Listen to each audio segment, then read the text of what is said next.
Good evening, everyone. My name is David Elwood. I'm the dean here at the Harvard Kennedy School, and welcome to the John F. Kennedy Jr. Forum for what should be a really quite fascinating Malcolm Weiner lecture. Before we begin, I do want to thank the Institute of Politics for hosting tonight's lecture, and to thank the Mossavar Rahmani Center for Business and Government and the Malcolm Weiner Center for Social Policy for helping sponsor this event.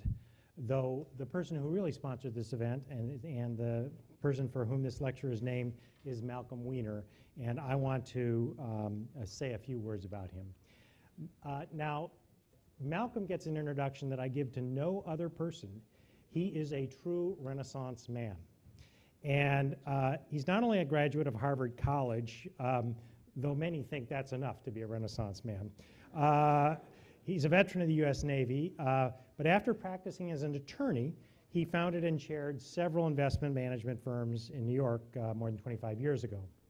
But he also went on to become a passionate and knowledgeable supporter, a student and supporter of Eastern Mediterranean prehistory.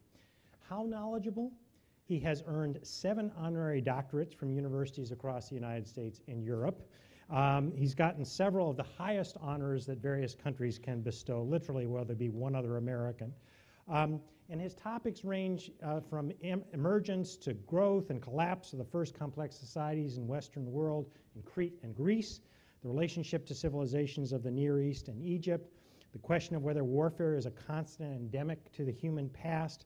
He's also an expert on chronology and the dating of antiquities. Furthermore, he's published several works on economic policy, and he's had extensive direct experience with international economic markets and academic discussions of them. And furthermore, there was a time in Malcolm's life when he worked on youth training programs, and ultimately that led him to be part of the longtime partnership he's had at the Kennedy School and helped found the Malcolm Weiner Center for Social Policy and the like. It's perhaps no surprise that he was actually born in Qingdao, China, some 5 or 10 years ago. Speaking personally, he's also been a very close personal friend of mine over the years. So Malcolm, welcome, and thank you so much for being a part of this.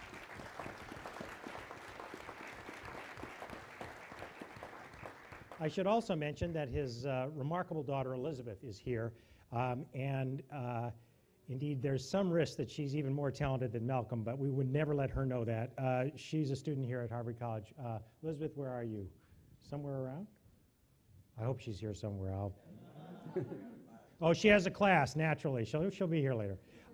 So tonight's lecture is an annual event, and it really does represent Mr. Weiner's interest in both scholarship, international financial matters, and currency relationships and the like. Past lectures have included people like Pete Peterson, Pascal Lamy, Mohammed Yunus, Gordon Brown, Mario Draghi. And we're especially honored to have tonight's speaker here, Henry Paulson. He's a businessman, a China expert, a public servant, a conservationist, and an author. He has served in leadership roles across complex issues in multiple sectors. In a way, he exemplifies the commitment to tackling the world's toughest problems that we at the HKS strive to instill in our students. Known for his candid, often unspoken, incredibly decisive style, Hank Paulson grew up on a farm in Illinois where he milked cows and baled hay. Now, Washington and Wall Street sometimes has a way of trampling on heartland values, but those who know him report that his virtues are deep with profound personal decency and terrific character values. A very prominent member of our faculty reports that there is no prominent American, quote, with a better record of returning phone calls to anyone, large or small. And he originally, after graduating from business school, Harvard Business School, had not planned to go to Washington, but his sweetheart got a job teaching swimming in Quantico, Virginia, so he began working at the Pentagon. And what was he working on? His first bailout of Lockheed Martin. This was during the administration of Richard Nixon. He did such a good job, he was asked to join the Domestic Policy Council in the White House just days before the Watergate break-in. So begins his long and interesting career in Washington. He left Washington and joined Goldman Sachs. Early on, someone at Goldman said, Hank isn't that smart. What he really does is just assimilate and absorb information from others. It says a great deal about our guest tonight that he regarded that as a huge compliment. He argues that leaders must understand their weaknesses and ensure the team around them makes up for them. Ultimately, he became CEO of Goldman Sachs in 1999. President Bush asked him 3 times to serve as Secretary of Treasury, and he finally accepted in 2006. As Treasury Secretary, he outlined a number of issues he wanted to work on, including dealing with the gap between rich and poor. He also spearheaded US-China relations and initiated and led a US-China strategic economic dialogue. But of course, Hank Paulson will be forever known for his leading role during the financial crisis, which came to a head in 2008. In reflecting on the collapse of Lehman Brothers, Paulson describes talking to CEO Dick Fuld and said, "I told him what was happening. We couldn't find a buyer, and without one, the government was powerless to save Lehman." He was devastated. He obviously loved his firm, and to have it go down while you're at the helm, there just can't be much that's more devastating than that professionally. Well, how about being at the helm when the entire economy collapses, which is what our guest was facing when he was at the Treasury. And not only was there no playbook, there were strongly competing arguments about what to do, and indeed so strongly competing that anything you chose, there was some wise and thoughtful person, seemingly wise and thoughtful person, claiming that that would actually make things worse. Yet everyone agreed doing nothing was the worst strategy of all. So Secretary Paulson did act boldly, along with Ben Bernanke, Tim Geithner, and many others. He became the most visible and reassuring face of the nation's economic rescues. For decades, people will argue about what moves were right and which were wrong, but nearly everyone recognizes that Paulson did his level-headed best to save the nation and the world's economy.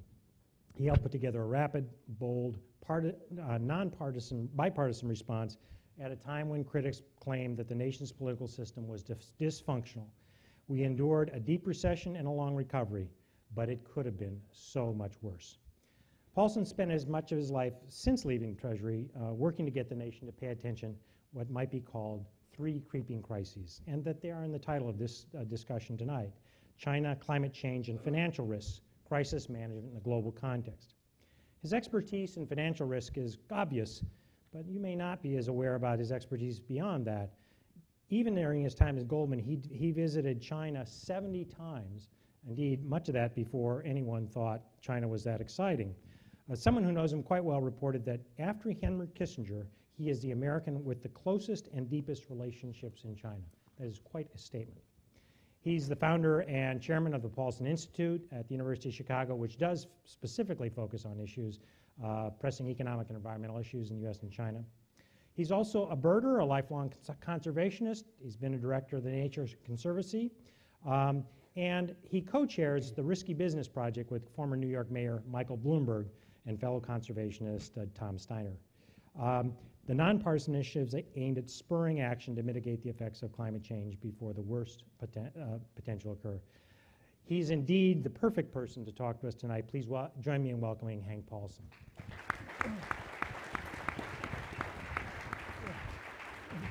No, please. Thank you. That has to be the longest and nicest introduction I've had. I can tell I'm not in Washington. Yeah. I'm going to offer a somewhat shorter introduction to the. We are also joined by someone equally remarkable who will be giving our interview tonight, and that's Adi Ignatius. He's the editor-in-chief of Harvard Business Review and has been since 2009. Previously, he was the deputy managing editor for Time, where he was responsible for many special editions, including Person of the Year, the Time 100, and before that, he was Time's executive editor responsible for the magazine's business international coverage. He's worked for many years at the Wall Street Journal, been the bureau chief in Beijing and Moscow. He's co-editor of the book Prisoner of the State, the secret journal of Premier Zhao Zhenjiang, and President Obama, The Path to the White House, which was a New York Times bestseller.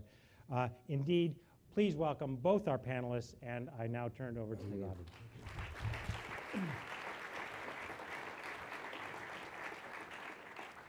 Well, we're out of time, but thanks for coming. So we do have a limited amount of time, and there are a few topics that I want to try to cover. And one is the financial crisis and how prepared we are for the possibility. Another one, China, and then your involvement in the field of climate change. I know you've gone over the financial crisis a lot. It's the price of being on the front lines of history. But let's go back. 2007, 2008, you're the Treasury Secretary. The financial system appears to be falling apart. What was the scariest moment? What was the moment where personally, probably not publicly, you just thought, uh-oh? Well, Adi, I think it was sometime the week after Lehman had gone down, we'd stepped in, the Fed had stepped in with AIG, and the commercial paper market started to freeze. And, we had done a lot of work in the preceding year, thinking through all kinds of scenarios. But one thing we had not considered was money market funds imploding and the impact not just on the on the 30 million individuals that have $3.5 trillion there, but that was the funding for big companies. And I got a call from the CEO of a large AAA consumer products company who said that his treasurer had told them they might not be able to make their $800 million quarterly dividend payment because their funding had dried up. And I had several other calls and heard from a number of the biggest money market funds, and I could just quickly see how this would go through the economy. Because when the very biggest companies couldn't pay, make payments or pay their suppliers, and their treasuries and their treasurer started having them cut back and not making their accounts payable, you could see that quickly as they didn't pay their suppliers, rippling through the economy and leading to failures. It would have moved very quickly from Wall Street to Main Street, and boy, it was just. I could just see we were really on the brink. Yeah. Well, so what's interesting to me is how did you make the calculations? I mean, obviously there were going to be winners and losers no matter what you decided when. Forgetting about unforeseen consequences. How did you calculate? Well, the introduction basically explained it, because you're always, when you got a big, messy, ugly problem, there's never a perfect, elegant solution. So we always erred on the side of stability. When we made the calculations, it was, you care about fairness, you care about a lot of things, but the number one thing is stability. And you have to be prepared to move quickly. And if you make a miscalculation, you need to be able to change. And a good example, is sticking with the money market, the one thing that we thought would work would be a guarantee of the money market funds. And so I'd had someone on the Treasury staff say, why not use the exchange stabilization fund to guarantee the money markets? And I looked at the general counsel and said, can you give us a legal opinion? Is that legal? And he said, I think I can. And then I had someone say, well, how do you guarantee $3.5 trillion of money market funds when you've got 40 billion or whatever it is in the exchange stabilization fund? And I said, you have a better idea. I mean, let's hope it works and it'll be a guarantee. And so we announced a guarantee, and then I heard from Sheila Bair, who ran the FDIC, the next day, and she said, Hank, you didn't talk to me. And I said, I wish I had. We didn't have time. And she said, well, guess what? All the money's going to run from the bank insured deposits to the money markets. They got a guarantee. I said, good point. We got the team together, and we clarified that the guarantee was, for everything that was in a money market fund as of September 19th. So that was, now most things were not done that much on the fly, but that was a case of something. And the reason I tell that story is, all kinds of Monday morning quarterbacks say, you should have figured out this, you should have figured out that better regulation will be the answer. But this was a situation where when I had arrived in July of 2006, and President Bush got the economic team together and asked me to talk about entitlements, which was one of the reasons I'd come to Washington. I said I'd rather talk about the financial system because I think we're overdue for a financial crisis. Now, I didn't see anything like the one that came. And he said, what will cause it? I said, I'm not sure. Afterwards, with 20/20 hindsight, it'll be obvious, but I talked about derivatives, a bunch of other things. So then we started getting together this President's Working Group on Financial Markets, where we had all the regulators, everyone, and we looked at everything we could think of with risks. We looked at hedge funds, we looked at all sorts of things. We didn't look at the money market funds, okay? We missed it. And look at that as being the nexus to funding commercial paper, which was at the center of corporate funding. So other than that, so you pivoted on that. Are there, now looking back many years later, do you have regrets? I mean, are there things that you would have done differently? I would say this to you, there are a lot of regrets, but in terms of the big things, when we made mistakes, we corrected them. And so we didn't have to look back. We took the heat and we corrected them. I see Barney Frank in the audience, who was a partner through all of this.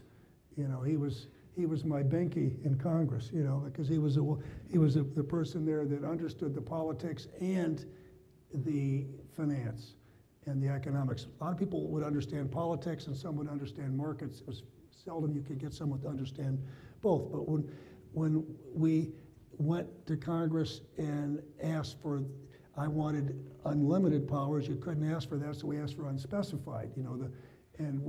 But we had the bazooka, and I thought I wouldn't have to take it out. But we ended up, when we learned more information, we changed. The same with putting capital in the banks. We did something that I think hadn't been done before in terms of having a voluntary program and recapitalizing 600 banks.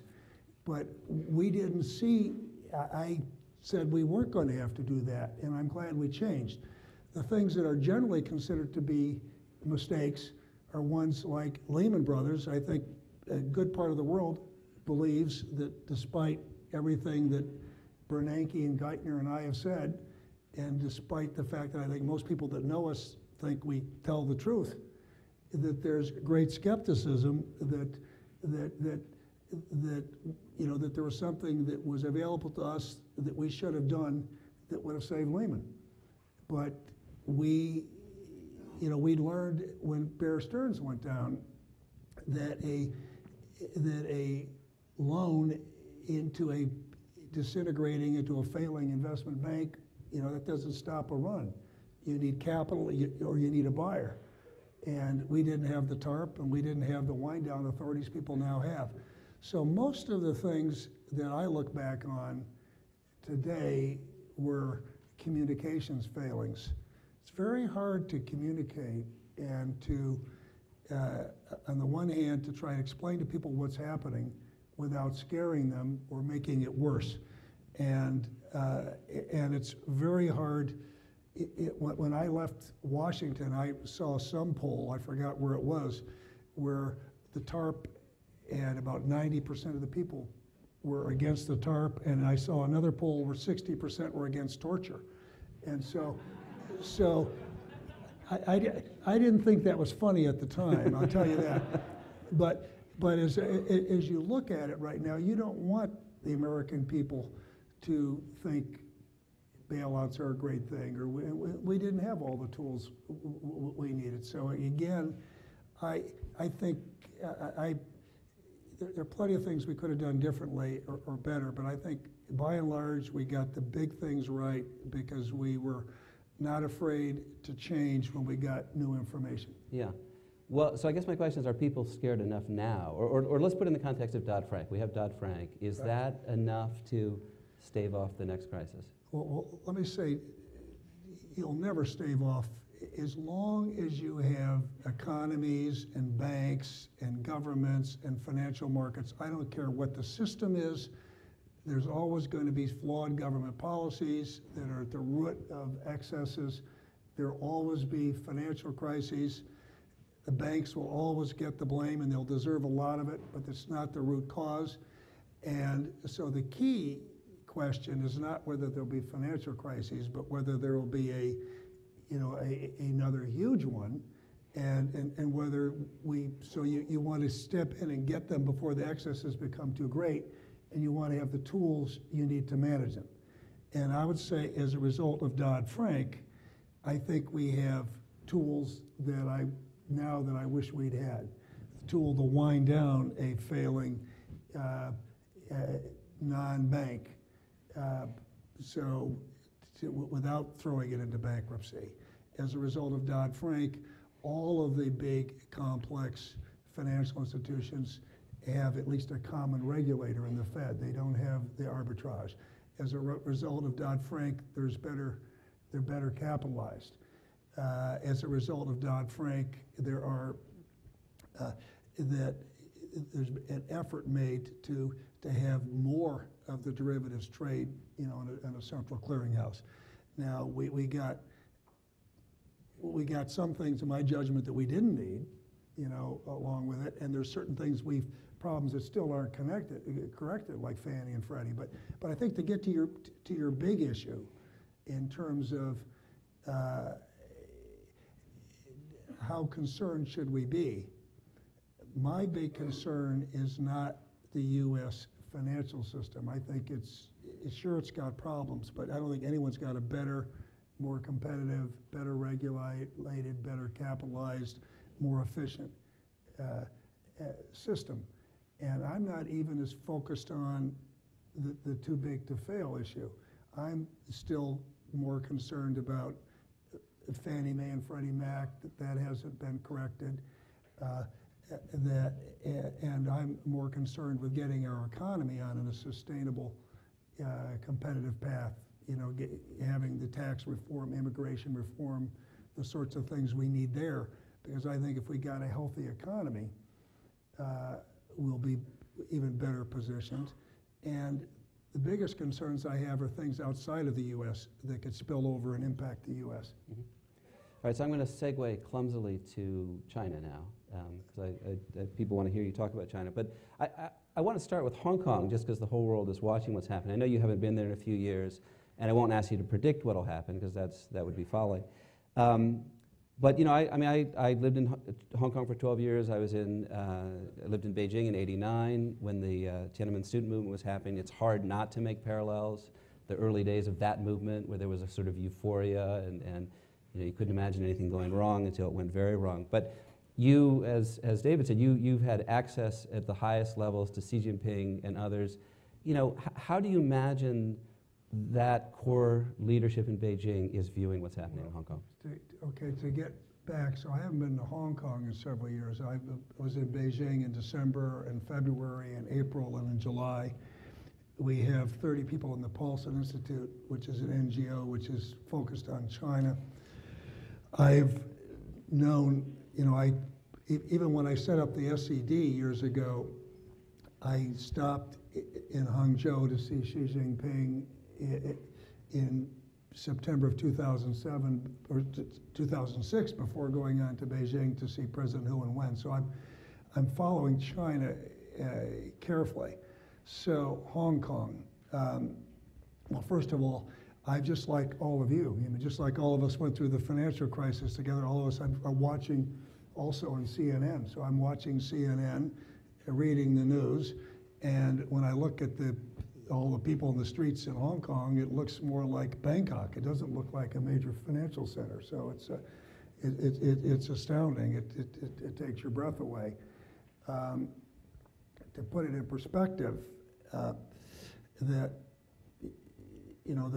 the Brits had Hong Kong for 150 years before they got around to democratizing it, and when they did, I'm not an expert on the basic law. May know more than I do, but it uses general language like the ultimate aim is universal suffrage. There wasn't a lot of specificity in terms of how and when, and so right now, to look at it, you got to recognize that, first of all, and we may talk about that later, that Xi Jinping, who's the general party secretary of the Communist Party and the president of the country, has got enormous challenges in China in terms of their economic challenges, their social challenges, their environmental challenges. So he's got his hands full. He is an economic reformer, but he is not, his idea of of the right political model is not Western democracy, and he's made that very clear. It's about the party. There are also big economic stresses separate and apart from this in Hong Kong, right? Because you talk about income disparity. If you want to see income disparity, go to Hong Kong, because you've got huge wealth at the top and middle class having a hard time even affording housing, and they have a history of. This is not the first time we've seen people at the streets in Hong Kong. I remember the demonstrations about the anti-sedition laws in 2003. I remember them in 2012. So I just say that this is a huge challenge for him, because the whole world is watching, China is watching, and Taiwan is watching. You know, the one country, two systems. They're going to take a look and see how that works. So but there's a lot of other, you know, and how does it play out? I don't know how it's going to play out. I think these things, we saw one way it play out in the U.S. with Occupy Wall Street, right? These things ultimately dissipate if you wait long enough. People don't stay in the streets forever. But I'm not. But this will be. A lot of us will be watching this very closely. Should America fear the rise of China economically, politically, militarily? Well, that is, Adi, the question I'm getting today more frequently than I ever got it before. And when you look at it, this relationship is as complex as I've seen it, because I think there's a growing number of people in China that, despite everything the U.S. has done in terms of welcoming them into the global economic system, the WTO, all the cooperation, believe that we're trying to constrain their rise. And there are people in the U.S. that more and more are saying, are they a threat? Are they going to be an enemy someday? And I look at it and say that this is by far the most important bilateral relationship we have. And when you think about the major challenges we have, whether they're an economic challenge, globally issues, environmental challenges, if you're concerned about climate or any of the global, the global ecosystem, but particularly climate, how are we going to solve this if we don't work with China? You can look at national security challenges, whether you're talking about the Korea Peninsula or other places, and if our two countries don't work together, it's going to be very, very hard to solve them. Number one, if you think we've got economic challenges in this country, just think how much more significant it will be if China has problems and vice versa. So the way I look at this is to say that our relationship is a complex one. We are competitors. We're going to be competing and we're going to be cooperating. And I think the important thing is that mix of competition and cooperation, and being able to look at the areas where we've got a strong mutual interest, a shared interest, and turn those into concrete actions, which build trust, and not let the differences preclude our working together where we've got a strong, where we have shared interest. So again, it's a complex relationship. I'm really focused on the economic linkages and the environmental linkages, and I think we need to work really hard to strengthen and thicken those, which I think will make some of the other challenges easier. Mm-hmm. One more question on China. You've had unusually close access to top Chinese leaders. You've met Xi Jinping many times, and at least a couple of his predecessors in the top job. Yeah. So we know his biography, but tell us about, Xi Jinping as a person, to the extent that you have had interaction with him. Well, first of all, he's very different than any recent Chinese leader. That he's not scripted. He's a very genuine, authentic. When you talk with him, there's a real interchange, and he has. I would say this. He has. I knew he was going to be strong. I think just about anybody who's watched him has been surprised at how quickly he's consolidated power. So we haven't seen anything like this in China. You would have to go back to Deng Xiaoping. He understands, for someone who spent his life in government, he's got a good understanding of business and the role of the private sector. And in the provinces where he has been a leader, Zhangjiang, Fujian, and so on, you see the private sector has played a very big role. So he is someone who I believe wants a good relationship with the U.S. and knows he needs a good relationship with the U.S. because he's got so many challenges in China. It's fortunate for China that he's a strong leader because the challenges are extraordinary. They've got an economic model that I think has run out of gas, and it's very hard. It's a lot easier to say you need to rebalance your economy when it's a $10 trillion economy than to do it. And I think he's very pragmatic. He understands the issues. He's very accountable. He's the other thing, which I think people have read about a lot, so it shouldn't surprise people when I say this, but he not only is stepping up to the economic challenges and dealing with those, he needs to modernize government because China doesn't have the institutions they need to really manage a country of its size and complexity. And so he's doing this through the party.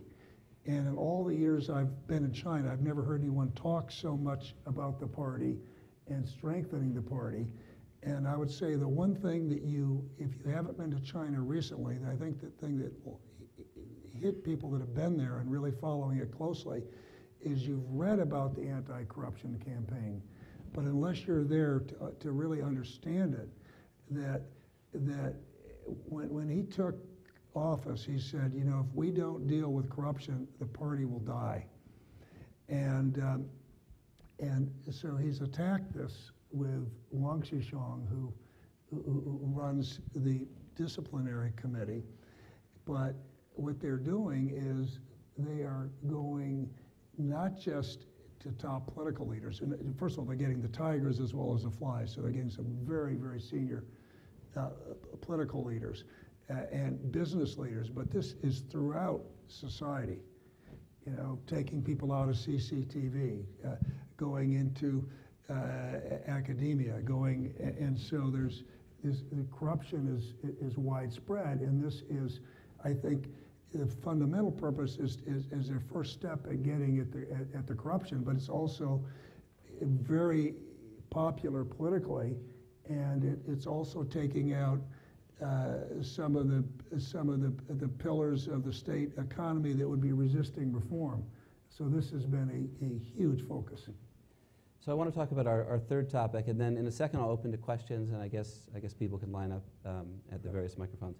But that's climate change, which is probably the focus of your work now. And I guess the question I have is, a lot of businesses, policymakers, would argue that there's a lot of there's a lot of pain in responding to climate change for a problem that seems abstract or possibly something that they won't feel in their lifetime. So my question, how do you create a sense of urgency when people have that attitude? Well, that's right, the $64,000 question, because in many ways this is sort of the worst imaginable problem, and I don't want to sound too negative because there's a number of things to be hopeful on, but the reason it is governments do best when there's an immediate crisis or a short term, do poorest when it's long term. So this is long term. And also, we're organized to do, national governments to act rather than do things globally. And this is global. A ton of carbon from China is every bit as harmful as from the U.S. So you've got a long term, and we're into short-termism. That's a flaw of the U.S. today, and with the 24-hour news cycle and the whole way our political system is structured and the American people. So I think ultimately, this is not the part I'm working on, but ultimately, the only way you really get change is if the people demand it. And I think I see a growing awareness with young people, and I think young people really are the hope. But in the meantime, I think that I think it is the challenge of our age, and it's not just a huge environmental challenge. It's a risk to the life on this earth as we know it, but it's sort of the biggest economic risk I see.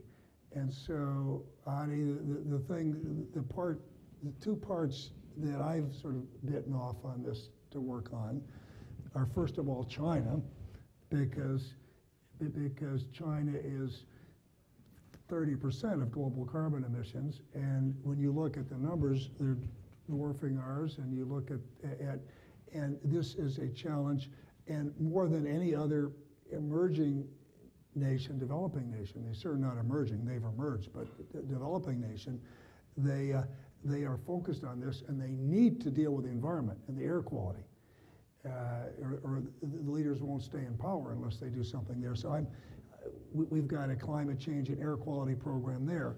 But then in the U.S., we focused on the economic impact of climate. And that's where, with Mike Bloomberg and Tom Steyer, we did this economic study, which because this is an economic risk that needs to be understood and managed like other economic risks.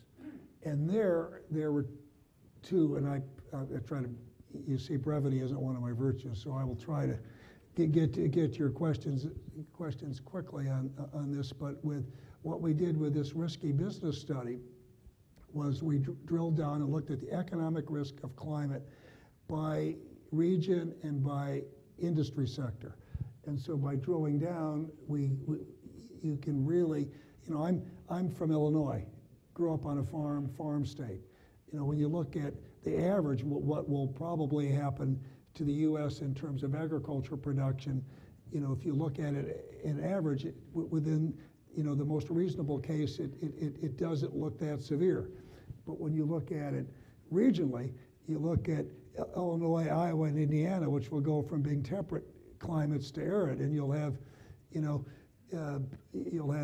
crop yields drop 50 to 70%. You get some pretty scary results. And so we have a focus on the economic impact to get business decision makers and investors to really incorporate that risk into their decision making, investment decision making, and so on.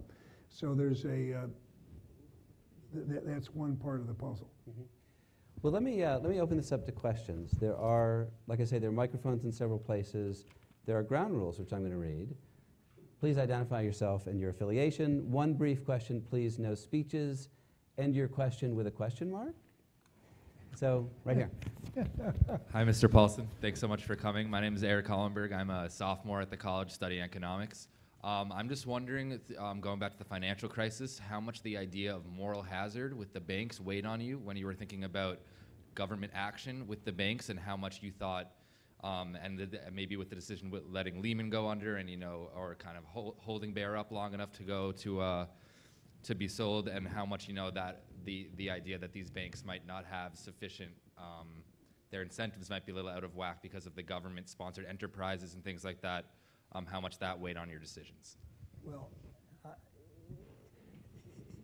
it was interesting. It wasn't just me. The thing that I was really very fortunate about during the financial crisis is I had two partners in the executive branch, Ben Bernanke and Tim Geithner.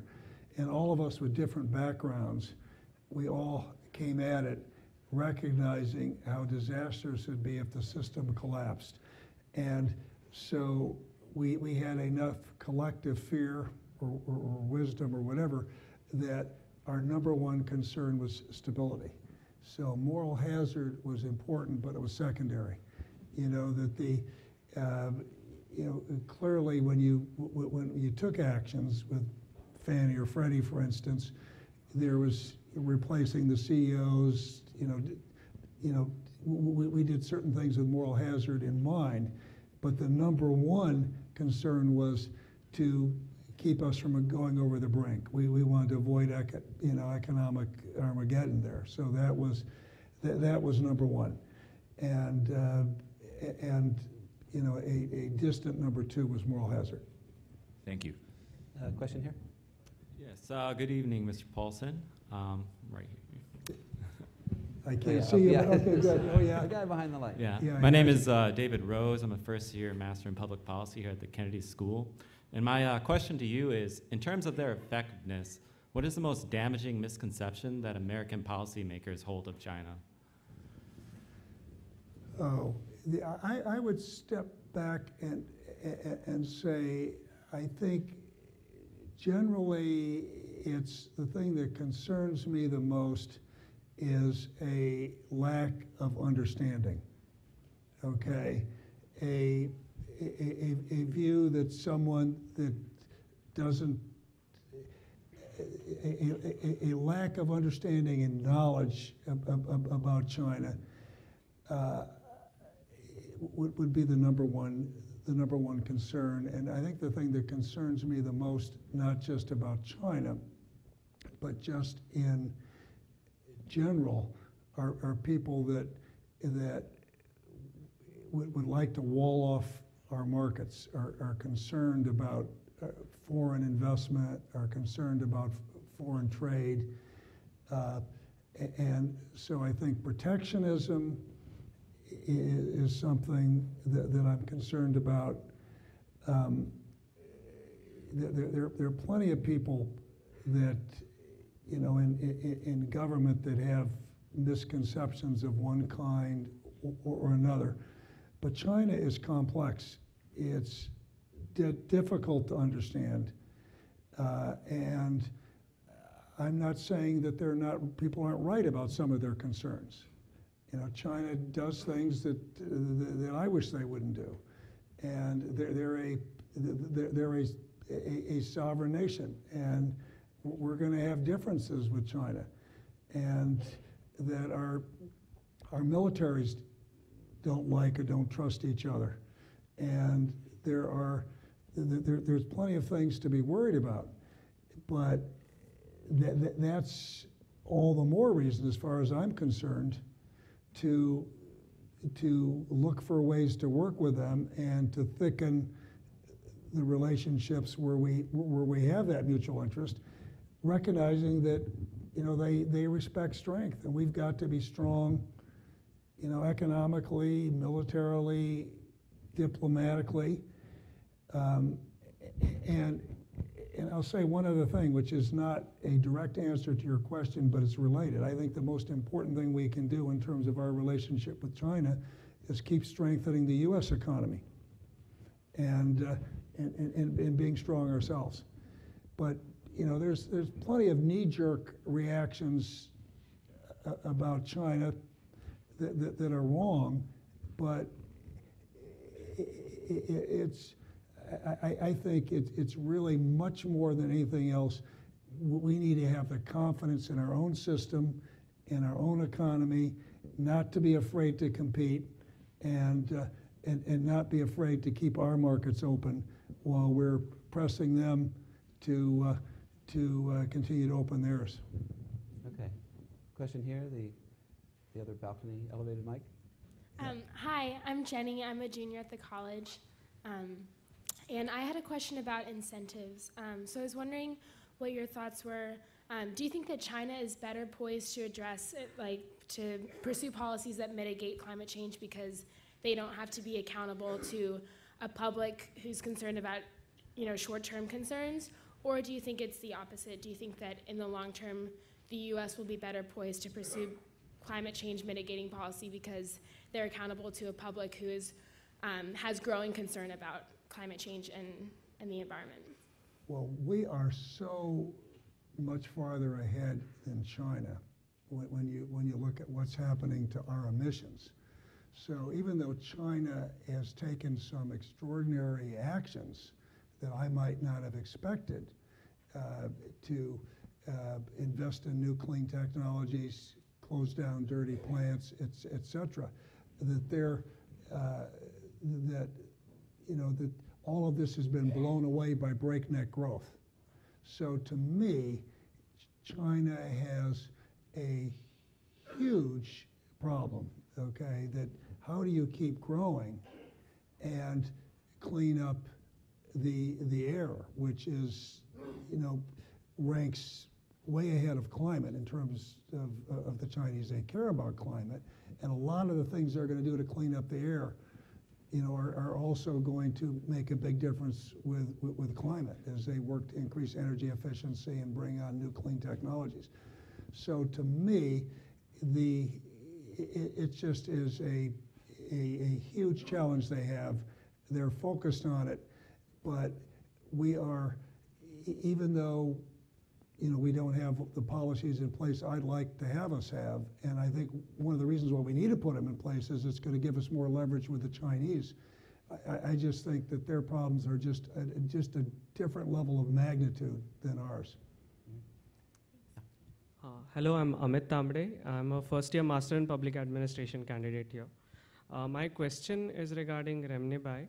Its internationalization is more in the offing now. Last year, around 17% of China's trade was settled in renminbi. Where do you, and they are apprehensive about, their forex reserves holding in US dollars. So where do you think they want to go forward on this front? Can you say again? Is the renminbi currency their currency? They want to... Oh, the renminbi, yeah. The renminbi, okay. Renminbi, okay. Yeah, now, in terms of the renminbi, and I get a lot of questions like this, the Chinese, they've done a lot to reform the renminbi, but it is, as long as we get these questions, it's just an indication that it's still not market determined. And they are not going to get where they need to get in terms of having an economy where the market is playing the decisive role until they have a market-determined currency. They're not going to have a global currency until they have a market-determined currency. It just so the argument, and there's political pressures there. Okay, there's political pressures. There's plenty in China that are arguing and lobbying, to slow down the reform process. But the point I make, and I'm convinced that the economic reformers there agree, that they can continue to intervene, and if they do so and continue to purchase U.S. dollars, what they'll be doing, they'll be funding structural deficits in the U.S. and Europe, and they're not going to be unleashing the power of their economy, or they can move ahead with reform. And they are moving. I think they're clearly moving in the direction of reforming, not as fast as some would like.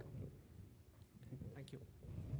Okay, my name is Julian Duran. I'm a first year here at the college, and my question is mostly regarding the state of reforms of Fannie Mae and Freddie Mac. So some of the proposals, like the Corker-Warner proposal or the Johnson-Crapo bill, both of them dissolve the two organizations, but there's some concern that could lead to big banks both dominating the creation of mortgages, but also the securitization process of them.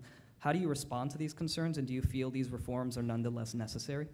Well, first of all, I believe the reforms are necessary, and I am sort of in shock that 6 years after, or whatever it is, we put them into conservatorship. We still haven't got the reform, and And it doesn't look like these bills are going anywhere. Unfortunately, hopefully I'm wrong. And although they're different variants, and I liked Corker Warner, okay, and then the derivative of that, on the Johnson. So I like those bills. Clearly, I would be more comfortable if we had a system where we thought there would be multiple banks doing this. So that would be a better system.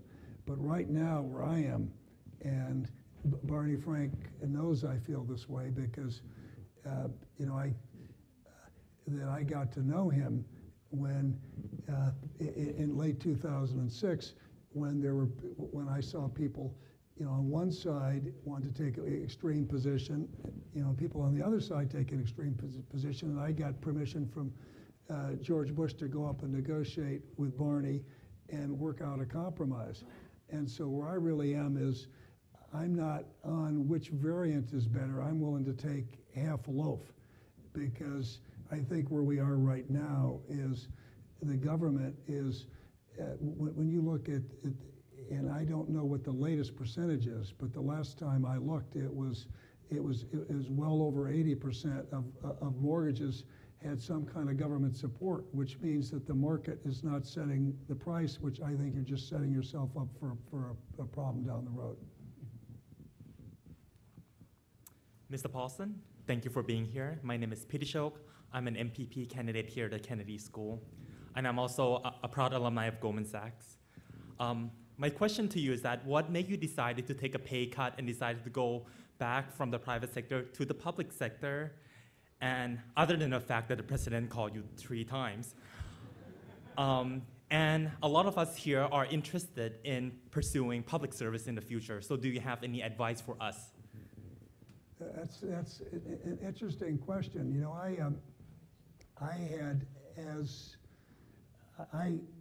My first job was in government.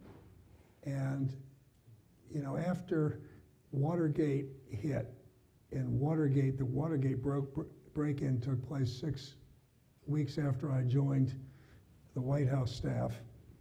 It wasn't clear what had really happened until late '72 after the election, and then I stayed around for a number of months. And there wasn't a lot to do in the White House, and I spent a lot of time with the people on George Shultz's staff. So I got to, I had the pleasure of walking over and meeting with him at the Treasury building and working on economic issues.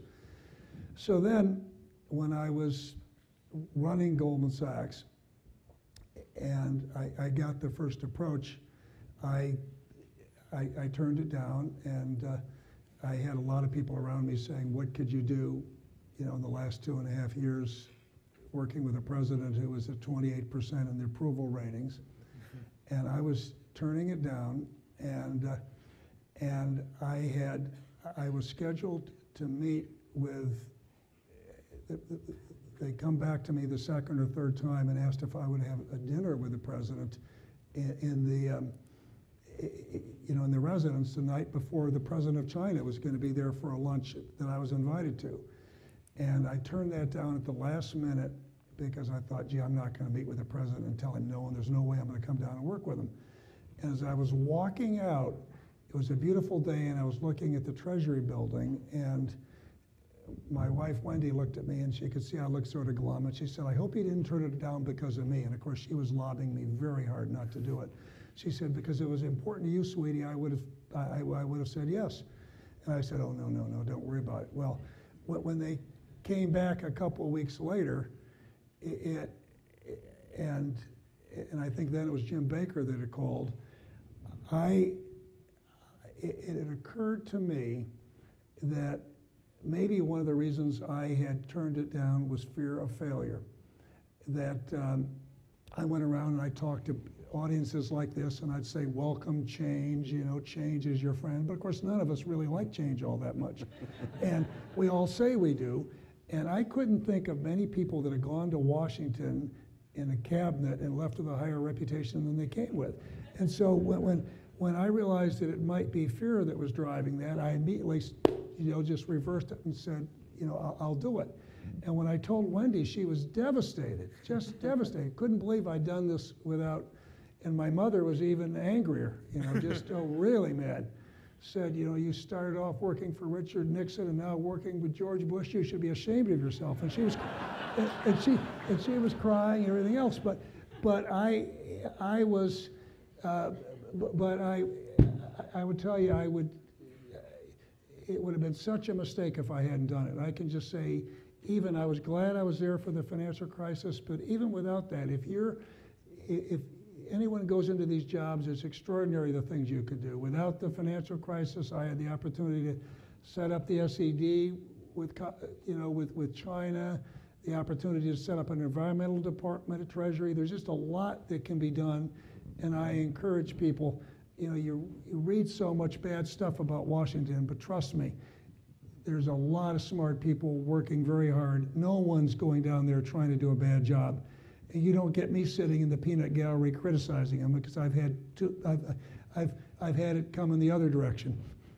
Thank you.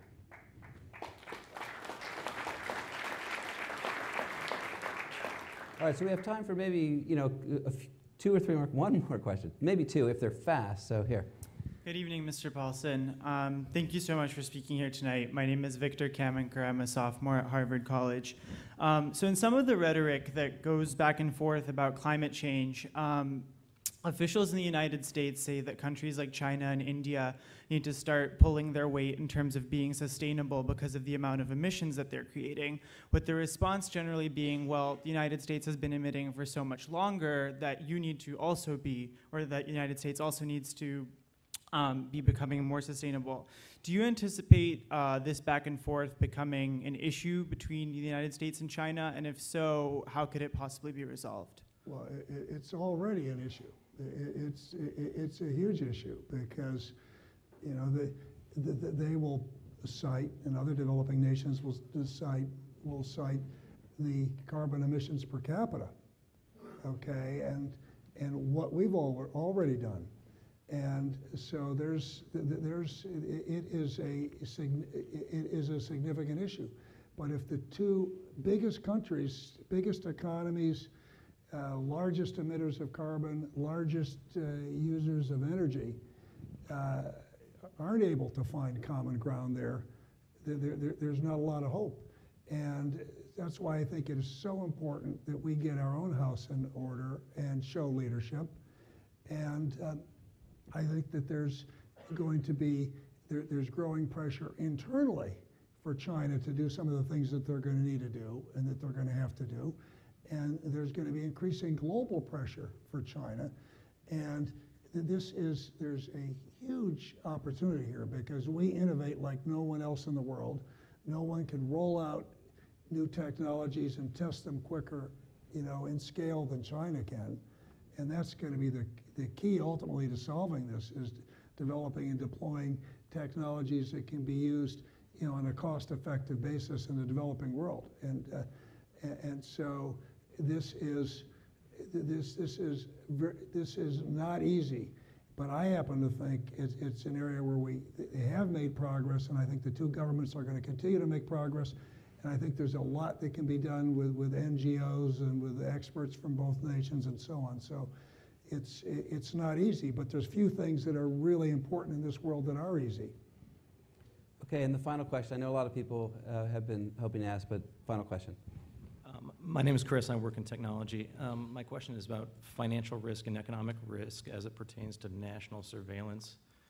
And because it seems like a lot of national surveillance leaks are geared towards to a degree about economic espionage. And so I guess the question is, if we're agreeing that this is the information age, is our information sufficiently secure from theft and illicit use? Well, I think that is, I'm going to try very hard to be brief, because that's a huge question. And the simple answer is it isn't, okay? And to me, people confuse a whole lot of issues when you look at cyber. There's cyber, warfare, there's cyber terrorism, there are privacy issues, there's the espionage where governments collect information on other governments, and then there's, as you said, intellectual property, the economic issue, which is a very, very big issue. And so I start with, we should be, I am very concerned that this isn't an area where we're doing, first of all, more to protect ourselves. If there's thieves out there going to rob your house, you've got to lock the door. And I'd like there to see much stronger legislation rules in terms of if there is a cyber attack, reporting to the government, much stronger regulation in terms of what companies have to do to protect themselves. And then this is an issue in some ways like climate, in that it's not just a national issue, it's a global issue. And it's changing so quickly, we need new norms and rules and enforcement mechanisms. And so it's very, very important to find common ground with China. And there's some very tough issues and very divisive issues, outside of the economic arena. But in the economic area, this is the toughest issue we have with China. And so we really need to keep working to do that, but we just can't rely on that. We need to work with other members of the global community. And unfortunately, the Snowden affair and other issues have just made it much harder for us to claim the moral high ground here. But this is an area that needs to be fixed, and it really, I think, is very important to protecting our economic security. Okay, I'm afraid we're out of time, but let's thank our speaker, Paulson. Thank you.